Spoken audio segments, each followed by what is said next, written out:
Hey, what's going on, guys? Torchtales here one more time. I'm your host, Frank Vargas, aka Traveling Frankie. And today I'm very honored to have another friend in the industry from the other side, from the repping side.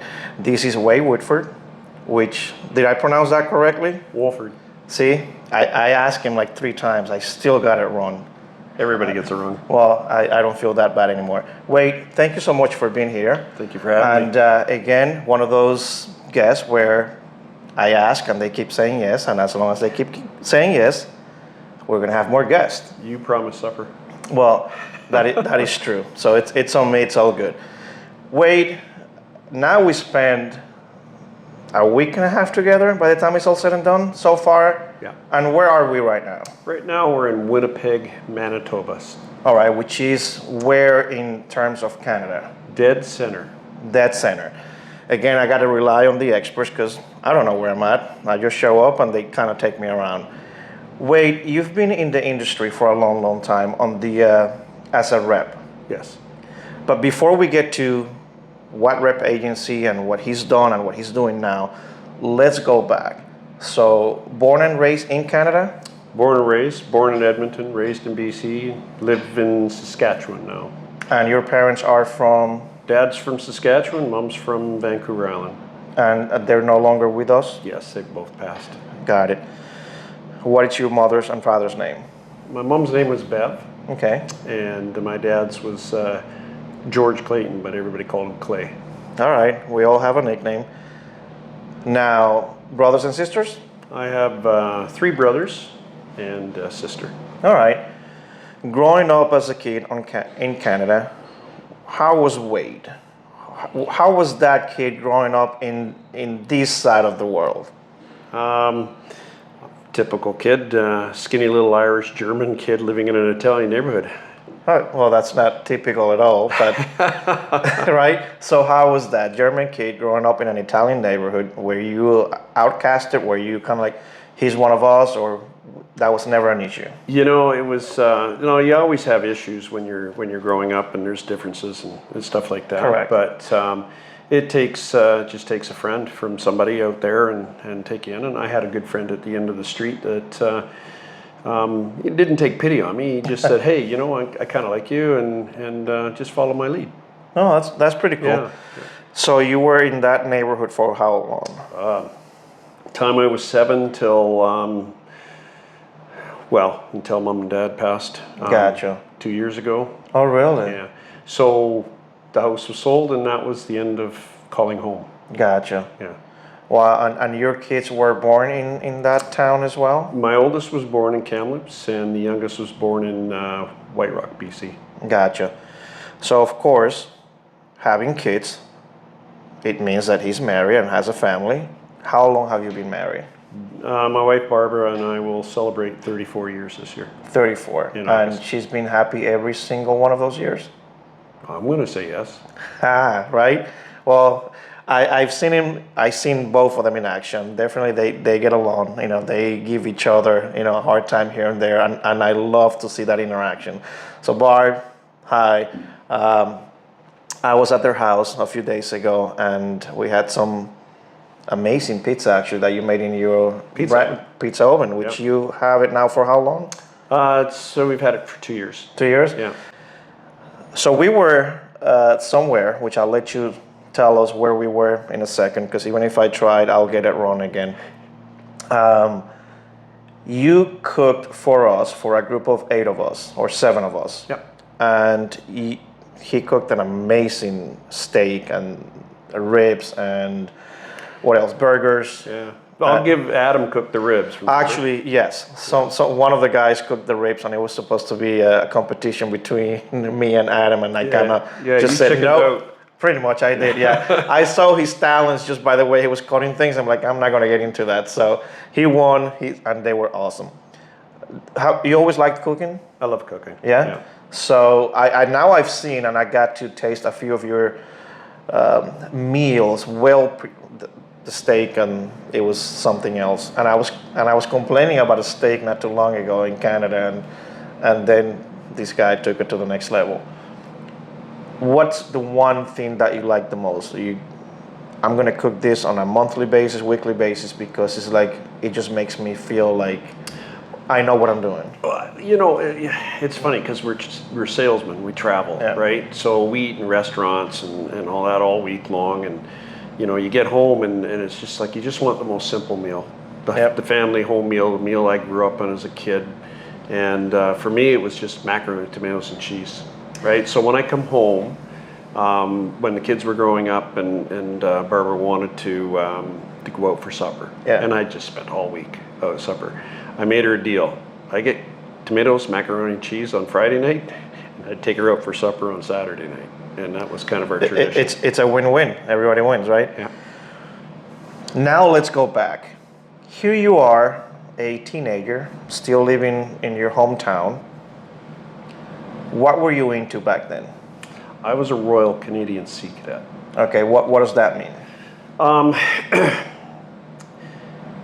Well, I was part of the Department of National Defense. Okay. I was a cadet, and so being a Sea Cadet, I was Navy oriented. Gotcha. And so summers were spent at Sea Cadet camps. Okay. And I traveled all over. I was in, Quadra in Vancouver Island. I was there a few times. I was Vernon Army Camp. Then I was out at Kingston at RMC sailing. Okay. And came into Winnipeg, raced in sailboats in Gimli. All right. And raced. So racing there, it was part of the academy, part of the. Well, part of the Sea Cadets is to learn how to sail. All right. And be a sailor. And I was a bosun, right? So I got the opportunity of racing sailboats the first time, and was hooked. Hooked on the racing part. Yes. Right? Because we're going to get to that in a second. Right? It's coming, guys. Just have a seat. So now you are getting used to speed, but with some water being splashed in your face, right? Yeah, a little. All right. What happens next? The Royal Canadian Sea Cadets age you out at 19. Okay. So one of my highlights of my life is when I was a Sea Cadet, I went on a Canadian destroyer for 3 months and sailed in the Pacific. Really? So I served my country because you have to, you swear an oath and all that stuff. Gotcha. And I had the honor and the privilege of sailing into Pearl Harbor. Wow, that must have been something special. That was pretty cool. At attention. Yeah. And saluting the Arizona before we tied up across from her. Yeah. Yeah. That was a highlight. I get goosebumps because I've never done anything alike, and definitely, but I admire and respect everyone that at some level has paid their debt back to society, their country. So my respects as well. And so now you come back. I'm assuming you're in your 20s now. 20, 19, 20, 21, 22. Yeah. Okay. What do you start doing to make money? Yeah. Well, I graduated in 1981. Okay. And it was the worst economy at the time. And interest rates for houses and mortgages were running around 19 to 21%. Wow. Right? Dad was out of work, so obviously bumming around the house wasn't going to pay the bills. And he got me... Come on, I know a bunch of 30-year-olds that still live with their parents. What are you talking about, Wade? Well, I got one of those too. They move back, they go away. They move back, they go away. Yeah, all right. Yeah. So I grew up in a different area. Dad says, "You're not moving back. I got you a job." I said, "You got me a job?" He says, "Yeah, I talked to our neighbor. You're going to the Rocky Mountains in the middle of nowhere to work on the Canadian National Railway." So I was a track maintainer. Isn't that amazing, guys, how our parents back then, it was not a choice. It's like, hey, I got you a job, and by the way, just show up Monday and they'll tell you. Mine was get on the train. See what I mean? Yeah. Yeah. So now you get on the train and you start doing what exactly? I'm a track maintainer. Really? Pounding spikes and railroad ties and lifting rail to balance it better or flatten it out so it's not a bump and stuff like that. All right. And easy work. Yeah. Oh yeah. It took the skinny kid and a little bit of it. Beefed it up a little. Beefed me up a little bit was good. And the experience, right? Yeah, of course. Working with a team and a gang of guys, and I worked a Thai gang, and it was long hours, and it was a good realization that after being at sea in the Canadian Navy, I decided I didn't want to do the military well. Yeah. So after working on the CN, I realized I didn't want to do that either. Every once in a while, you run into things just to show you that's exactly what I don't want to do, because I've been there before. Now, so I go back home for a week, and Dad says, "I got you another job," and I'm on a bus out to Saskatchewan to help my uncle during harvest. And I came out to Saskatchewan, and I loved it. okay. My uncle, I love my uncle. Is this the one that you mentioned before? Yeah, That we want to trip. Wally? No, I'm sorry. Uncle My Uncle Lloyd. Lloyd. Yes. Yeah, for sure. So you were working at a farm? His farm. Yeah. His farm. And what kind of crops? What were you guys doing there? Oh, he grew wheat, barley, canola. All right. And he had 250 head of cattle. And, Wow. yeah, it was about 2,000 acres. So, it was long hours. It was early hours in the morning, right? Because you got to get up and feed the animals and stuff. But it was just good, hard. It was just good, clean living. And when you came back and you ate, it was great. Yeah. I met a lot of neighbors and people that they were just wonderful people. Yeah. What's amazing about working at a farm is that you are eating the stuff that nowadays you'll pay $80, $100 for it, right?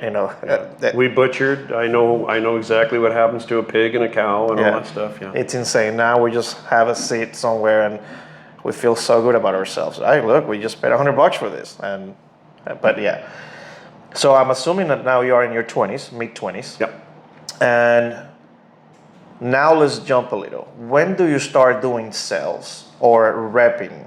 And was it something that someone also gave you a hand and said, hey, let me teach you this side of the things or of the industry or this side of business? And how did you become a rep and all that?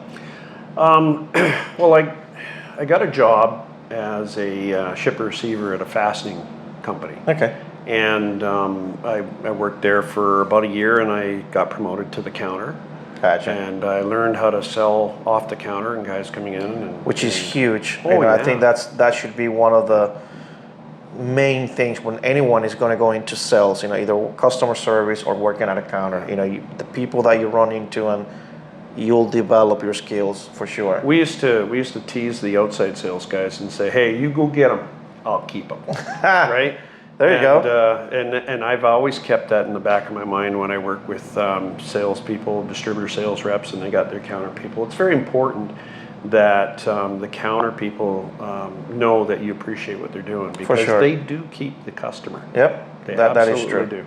That is true. I worked for Grainger for many years, and it's kind of that same MO. They're there. You become the face, and they get to know you on a personal level, and it works hand in hand for sure. Yeah. So now you are here, you're learning that side of customer service and parts and how did working I get with into sales welding? guys. Yeah, not even the welding side. But here you are, you just learn that face-to-face relationship. The sales guy is out there, and they come in, they see you, work with you, you keep them like you said. Now, what's the next step? What happens next? I had an opportunity. Well, it kind of ties into racing. I was racing cars. We jumped. So now that you just mentioned that, what kind of racing? For how long did you do racing, and what got you into racing? A party. My roommate and I went out to a party, and we met some guys, and they said, "Hey, why don't you come out to the races tomorrow night and watch?" Okay. And we said, "Yeah, sure." So that's and what kind of racing? Stock car racing. Alrighty. Yeah. Roundy round.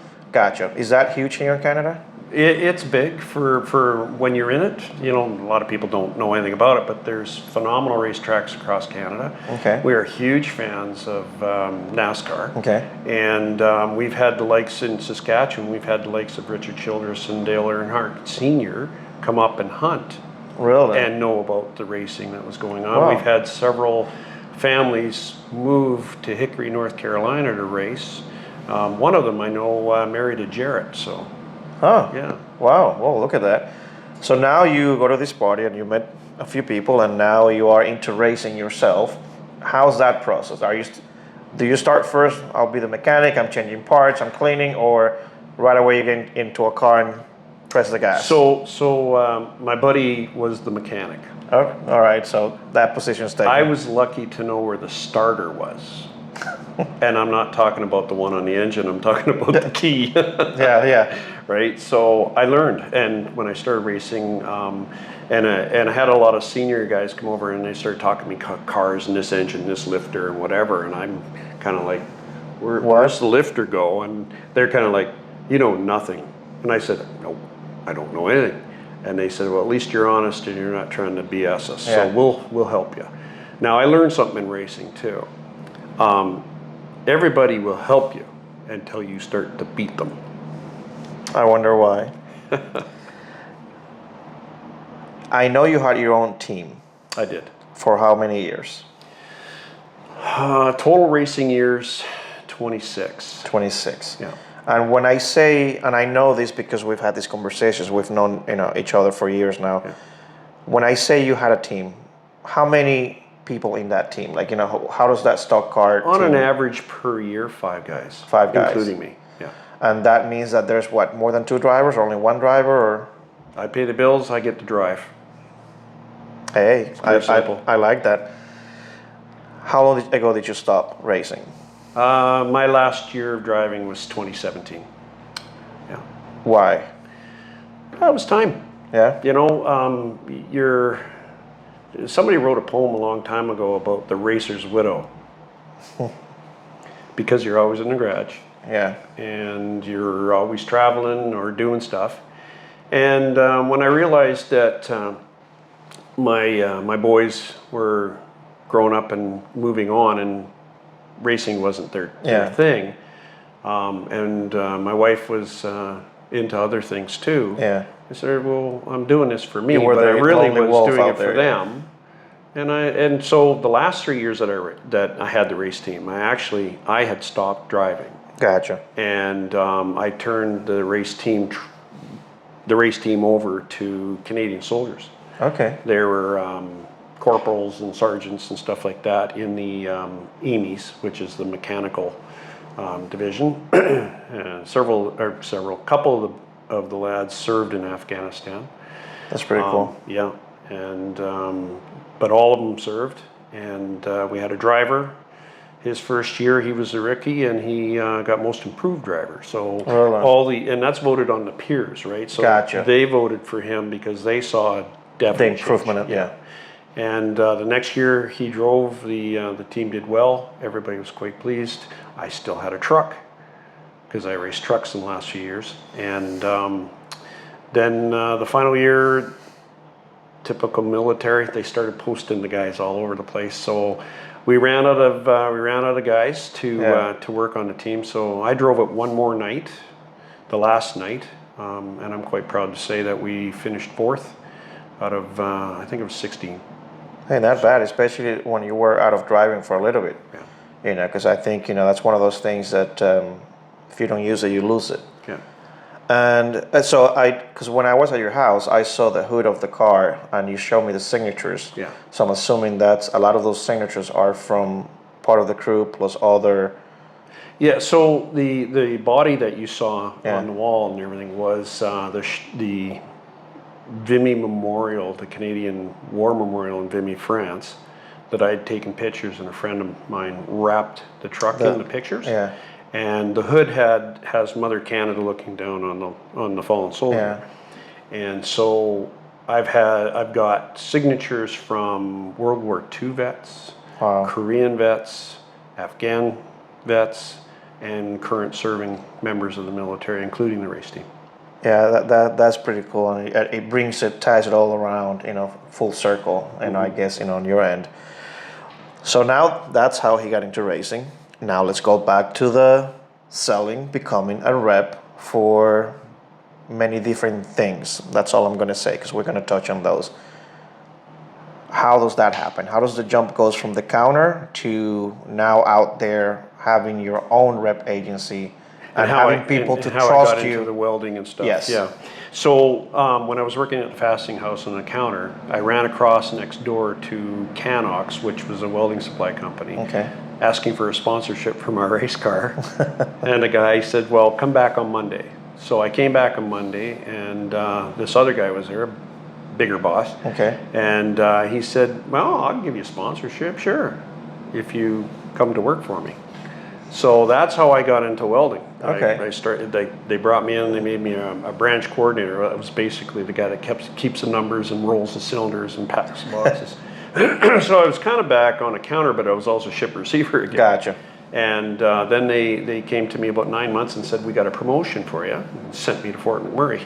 Okay. Yeah, I still try to figure that one out. Was that a promotion? I don't know. Well, you know, things work out the way they work out. So Yeah. I got an opportunity to work for a MIG gun manufacturer, Okay. Torchtales, the maker of the Tough Gun. Yeah.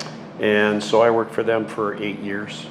Gotcha. And I think the company just grew so fast. Yeah. And we burnt the candle at every end. And Got it. my wife came to me and says, you know that you've been on the road. Every time there's a stat holiday in Canada, you've been working in the States. And So vice so versa. at this point, you're not working for yourself. You're still I'm working working for for- them, but doing all this travel. Yeah. Gotcha. And that's how I learned to be an outside sales rep. Okay. Right. And traveled as a manufacturer's Yeah. rep, I should say. That's a better term. And so I decided I'm going to be my own boss. I'm going to work my own hours, and Yeah. I'm going to travel when I want to travel. Okay. So I'm going to become an agent. Yeah. How many bosses do you think I have? How much hours do I spend on the car? Yeah. Or on the road driving? Yeah, and do I choose where we go sometimes? Not so much. Not 100%. When you look back on choosing this career, and like you said, you know, even though on paper it sounds like, you know, you can choose and do all these things and make your own rules, right? Which we all know that at the end of the day, you know, we still have to answer to someone at some point, at some time, right? Yeah. You don't regret any of it. No. Right? Because I mean, I know that it has also given you opportunities and to see, to travel, and to meet people that till this day are some of your best friends, because you know this is what you do, this is what you see. Dear friends. It's funny because when I decided to become an agent, I phoned a friend who was. Okay. And he warned me. He says, Wade, the first 3 years are going to be tough, man. Yeah. You're going to be starving. It's going to hurt. Yeah. And it was 4 years. No, I was about 6 years later. I finally was able to afford to go to the Fab Tech show when it was still called AWS. Yeah. And I saw him He's there. dating himself now without Oh, me yeah. asking. Yeah. So see how Yeah. smooth I am. Yeah. So I saw him, and I walked up to him. I stuck my hand out to shake it, and I swiftly kicked him in the shin. And I said, "You lied. Yeah. It was 4." Yep. And so I'm probably thinking that when you went to your first FabTech AWS back in the day, you were like, whoa, Yeah, I was overwhelmed. right? Yeah. Because I think it happens to every one of us. We know 10, 15, 20 lines of anything, right? And then we go to a show like that and we see thousands of things and we're like, Yeah. what is this? Where have these been? Yeah. So I had been to the AWS show prior with Tragaskas. Okay. So I knew what to expect. Oh, But I know okay. what you mean. When I first went Yeah. at that, it was just like I couldn't believe how many people, how many booths, how busy, and of course the restaurant meals and at this time I'm 26, 27. Yeah. So yeah, stupid, Yeah. dumb. Yeah. Of course. You know, go till 2, get up at 4. Yeah. And wonder why you're hurting all day long, right? So you kind of learn those things. We've all done that. You know, we find ourselves with a company credit card or this or that, you know, when you're young and or on somebody else's staff and you just want to run the world. And it comes pay back for to it. you. You It comes pay for back it. to Yeah, you. you do.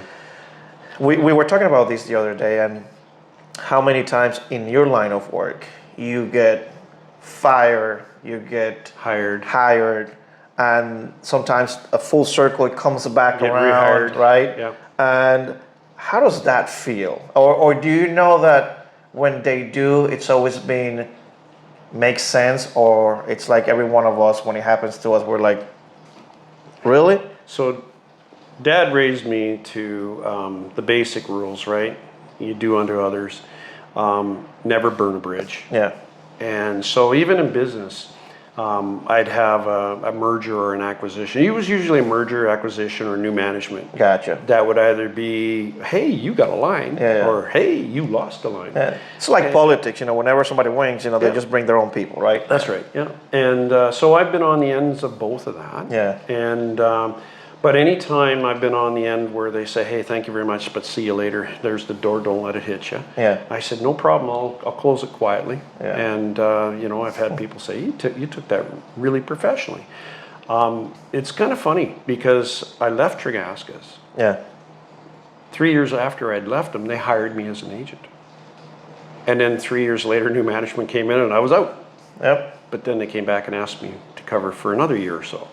So you never burn a bridge. Correct. You can always help. You got knowledge.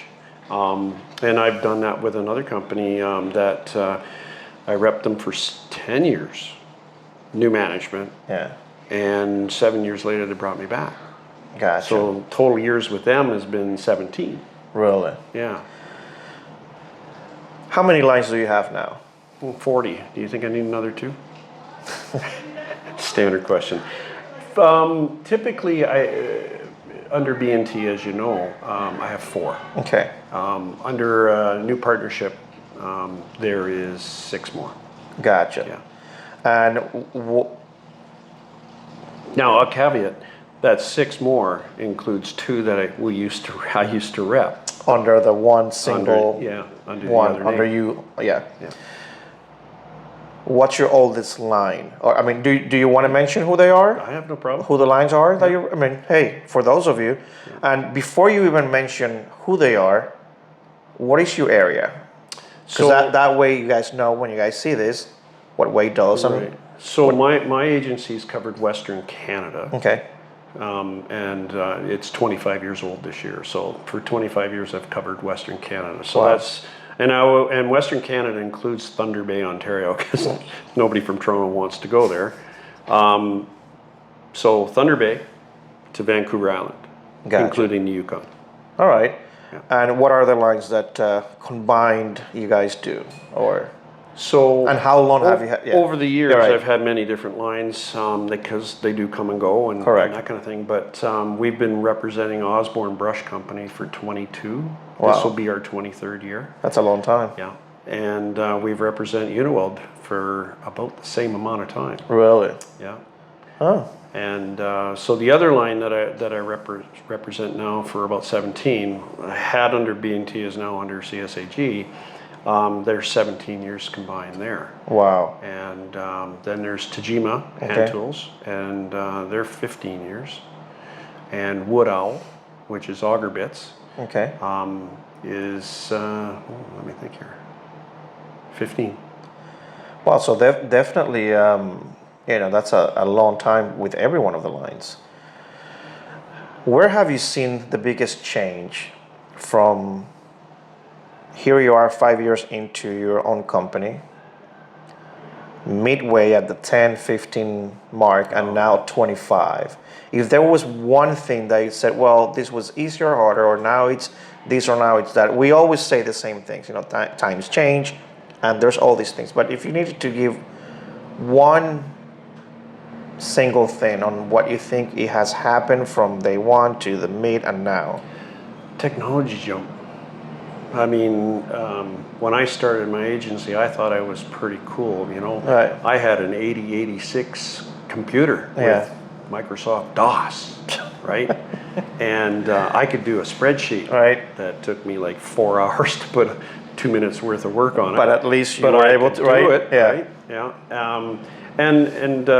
We, believe it or not, when I started selling, I did walk around with a roll of quarters in my pocket because that's how I called in the orders. I got to say that, so I was not in sales, but I did have to have a roll of quarters because, I come from the Dominican Republic, and of course everything gets there 10 years later, right? And it was the same thing. So I'm in that weird age where I had the quarters, I had the pager, I had the BlackBerry, and then so on, so on. So I completely understand what you're saying. So technology would be the one thing you say that really has taken.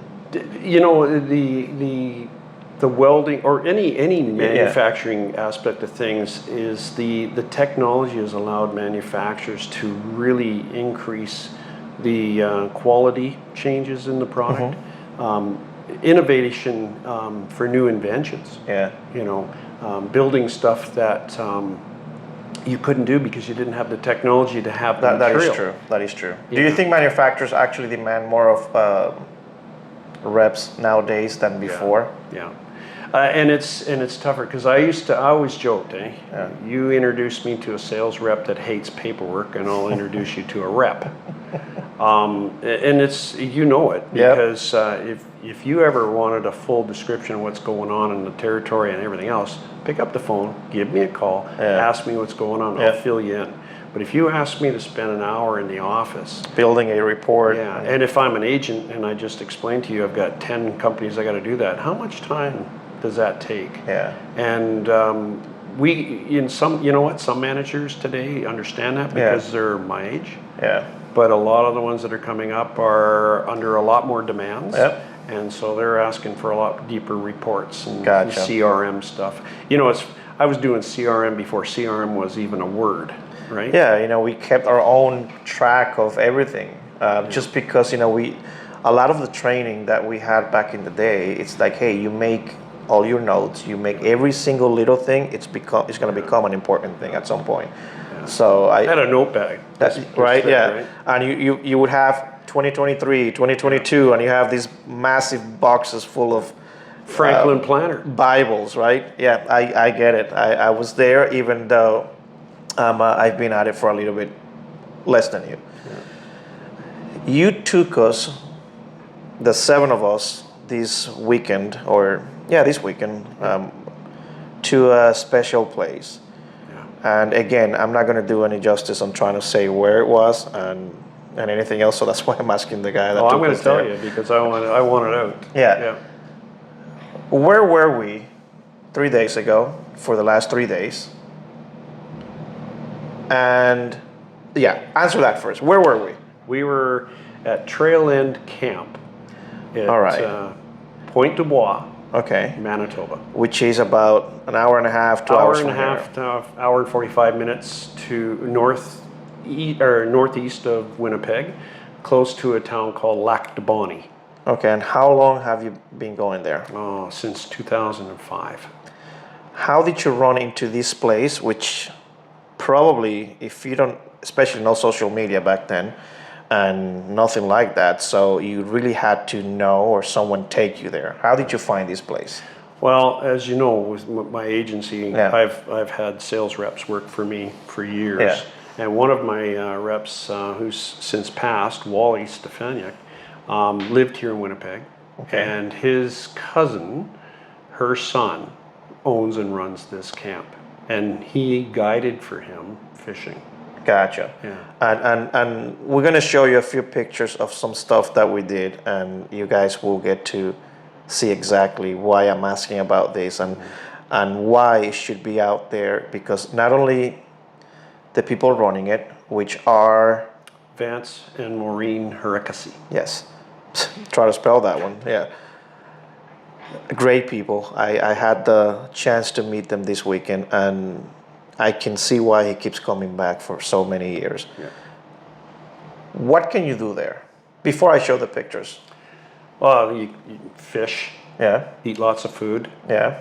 But Vance also is a very well established guide for hunting. Yep. So he can take people out bear hunting, deer, elk, others. The deer I think he's put off for a few years because the wolves have really taken out a lot of the animals. But he is just, I call him Davy Crockett again. I really do. It was 7 of us, and I don't think now, of course, both you and your partner Tim have been there many times before. Yes. The rest of us, I think every one of us, it was our first time there. That is correct. That is correct, right? Yeah. Which is it's a neat thing, because we all feel and are experiencing things for the first time, and we were all, I think, thinking the same thing. This is awesome. The fishing that we did between 2 days, 7 of us, we caught probably, what was our count? Well, let's term it properly. Caught and released. Well, correct, yes. We caught some, ate some, and then we caught 10 times more and released. Yeah. Trying to preserve the whole ecosystem. I think between the 7 of us on the first day, the guide, Dave, said he counted about 90 fish caught and released. Wow. Yeah. And what kind of fish were we catching? We were catching walleye, Okay. perch, smallmouth bass, Okay. and northern pike. Nice. We were all over the map. There are lots of fish in this place, and you can focus if you want to go for what I call jackfish, which is the northern pike. Yeah. You can just focus and go into those areas. If Yeah. you just want to go for pickerel, or which I call is walleye, you can just go for them, or you can go into an area and just get both, right? And it's amazing, and I had a great time, and thank you again for inviting me. The picture I'm going to show you guys, it's last day, last hour of our outing out there, and we're like, all right, so we had a great time. We've caught some big, massive fish, spikes, in the 29, 30, 33 and a half, and like I said, last minute we have a 40, was it a 40 inch? 40 inch, yeah. Yep. It took this fellow 15 minutes to wrestle him to the boat, and by the time he did, both the fish and he were wasted. Like I said, it was pretty cool, and I'll show you another picture before I ask Wade. That's all the athletes there together, as you can see. Yeah. All right, having a great time, but I'll show you. Well, I have to show you that one because at the end of the day, we're there having fun. Let me show you. Tell me if that's not a beautiful place. Just look at that picture, and I'll take it out of the glare. Yeah. But I mean, come on. And I want to show this other one because before I show you the last one with the whole group, we went to this special place that I was lucky enough to be taken, and that was how we were going to close the weekend or the whole outing there. Tell me about what this picture is and what is happening there. So there's a spot that we found in this little bay that we'd crawl up the hill and sit, and you could have a gorgeous view of the bay. Yep. And the bay was called Wally Bay. But how it got its name was because of Wally Stefaniak. Okay. He would always go into that bay and fish because he liked it so much, and he started calling it Wally Bay. Okay. And so when they were doing new maps and stuff like that, they managed to get Wally's name on the bay. So he loved that spot. That's where he liked to go. When we lost him to cancer, we go there, and he loved Jägermeister. And because we loved him so much, we forced that crap down. Literally forced that. I was lucky. Let's just say I was lucky enough to. Medicinal purposes, I was told. Yeah, it cleared everything I had going on for the full day. It was a special moment because you don't see that many often nowadays. We'll remember someone, we'll talk about someone, but to do what you guys did and. Well, as I mentioned to everybody that was there, Wally would have been upset with me if I'd have just said this is all about Wally. Yeah. That's a moment that we could take as friends that we just met, that we've met or grouped up, because you hadn't met the other fellows. Correct. Yeah. And it's that moment of taking a moment to remember those we love and we've lost. Yeah. Yeah, it was very cool to be part of it, and I thank you for allowing me to be there, and it's a moment. This is the group, and as you can see, like I said before, just all athletes, because that's how we roll. Do you want to tell us who they are? Sure. So starting on the right side, this picture here, well, obviously that's my good-looking body there, showing the abs, or ab, and my partner Tim. Okay. Welcome. We had this young fella, and this is a story in itself. Yeah. This young guy leaves his pregnant wife at home and she's due. Yep. She calls him as we're leaving the boat that she was spotting. And we're like, you're not going to get there in time. It's not going to happen. But to touch on that, what I like about this whole story is that when he asked her, hey, do you mind if I go fishing? What was her answer again? You can do whatever you want. How many husbands out there take that answer and take that as a, yes, of course, babe, go ahead, I'll be okay. Yeah. We kind of all know what that means. But she was cool, because then she said, she was at spotting, right? Yeah, and she said, you just go. Yes. There's no reason Might as for well not stay to there fish. now. Yeah. Yeah. So that's a keeper, literally. Fishing, that's a keeper, right? That's Ben in the middle there. Okay. He's the one who caught the biggest. The 40-incher. Yeah. And Adam.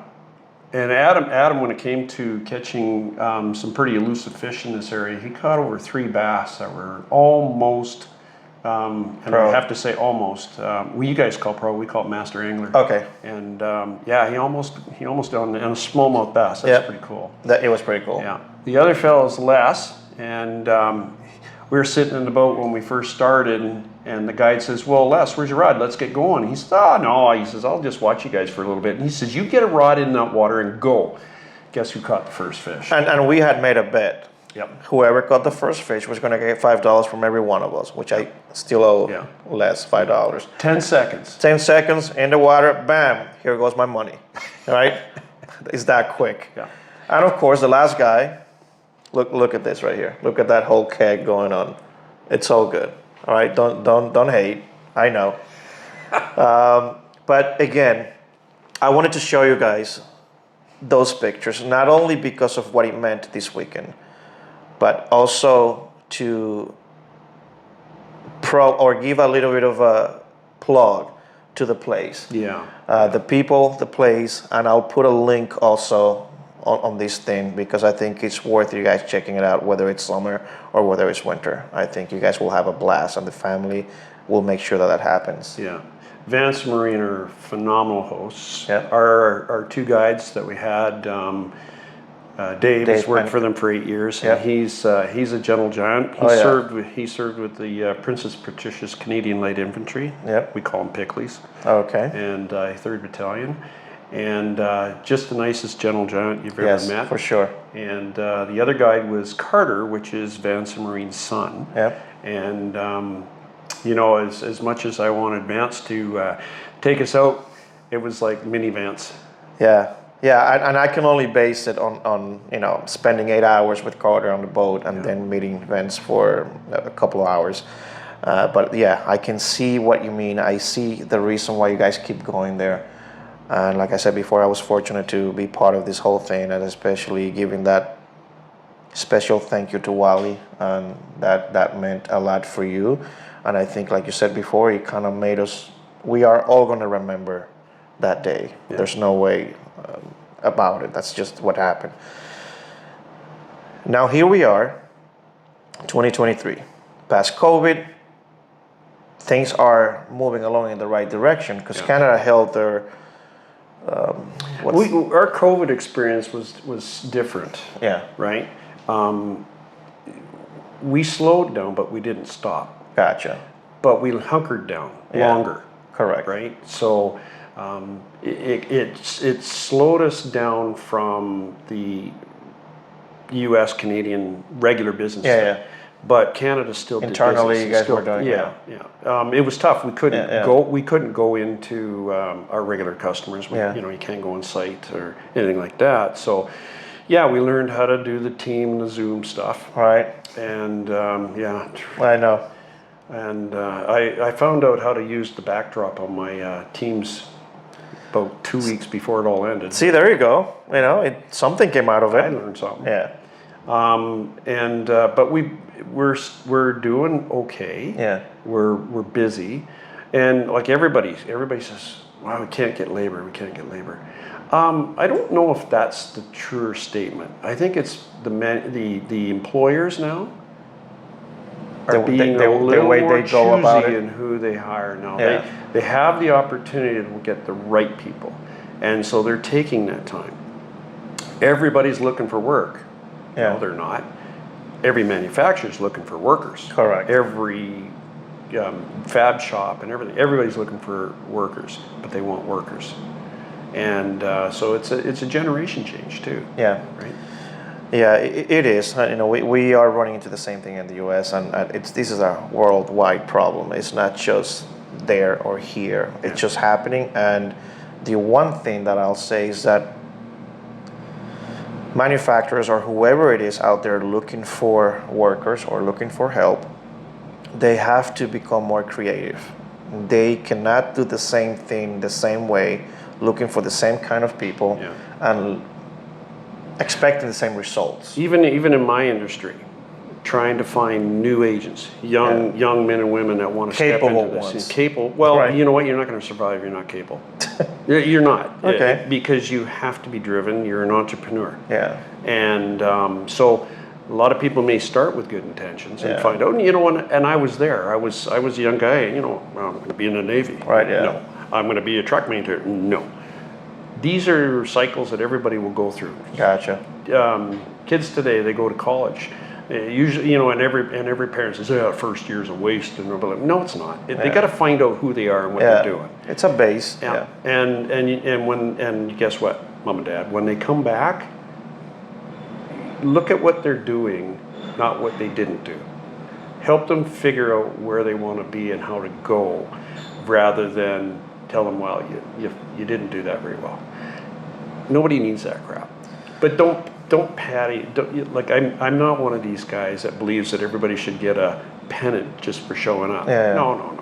Work hard. We had that discussion too. Yeah. And when you spend 7 days together, we've had every discussion. well, there's a lot nothing of that we discussions haven't talked we're not talking about. about either. Yeah. Right. Yeah. Usually belongs with old men and knees, I think. But no, I agree with you 100%. And it's different times, different approaches, different methods, and that's the way it is. You guys have to change. We have to change as a whole. We cannot expect to communicate the same way that we used to 20 years ago. No. And they're not going to pick it up. They're just not going to get it. If we are the ones with the experience and we call ourselves the smart ones, right? Then find a way. I had a conversation with a business owner, and it was about how do we keep our employees? How do we keep? We spend all this time and money and effort on training people, and then they leave. Because it's not just about why money. did they leave? Well, they left because they didn't believe you were treating them right, Correct. or they weren't getting the growth that they needed. Yep. But that's a part of an apprenticeship. Correct. You have to bring. It's like any. I use this example. I hired a young lady at age 19. She came in. She had a 2-year-old, and she says, "Well, I got my post-education and everything. You're hired. Give it a try." I hired her for one job. She blew us away at her talent of customer service. So we encouraged that. 4 years later, she left to go to work for another company. Yeah. And it was, because I had no position for her. And she excelled there. She excelled at the next company. She excelled to the point where she's running a territory of her own as a manager for a corporation and a couple of them, and she's doing phenomenal. Yeah. Yeah, she took everything she learned everywhere And you gotta just stacked all that knowledge, and it takes you to the next So level. don't get mad at them because they move on. Yeah. Be happy with what they're doing. Encourage them when you can. Especially when they're young. Yeah. You got to make sure that they go to that next level. But on the other same level, if you've got somebody with that kind of talent that you can keep, then keep them. Yeah. And it's far, far more economical. Find ways to connect with them. To keep them, and if that's incentives or a raise or whatever, it's all got to work in mentorship, balance. But for sure, you want to keep them, make them feel the love. I agree. Well, Wade, we can spend another hour talking here, but we're hungry, and we're actually going to go eat something. Yeah. We are super hungry. Wade, putting all that aside, all the joking aside, I want to thank you for this week, for the years of support, to the line that I also represent.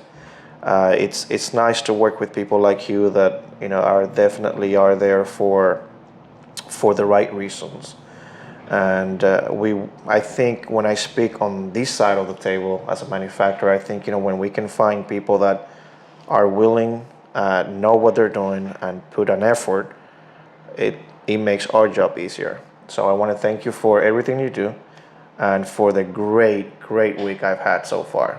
Well, thank you very much for the opportunity. Yeah. I appreciate this. You Nope. scared the living out of me when you told me you were going to do it.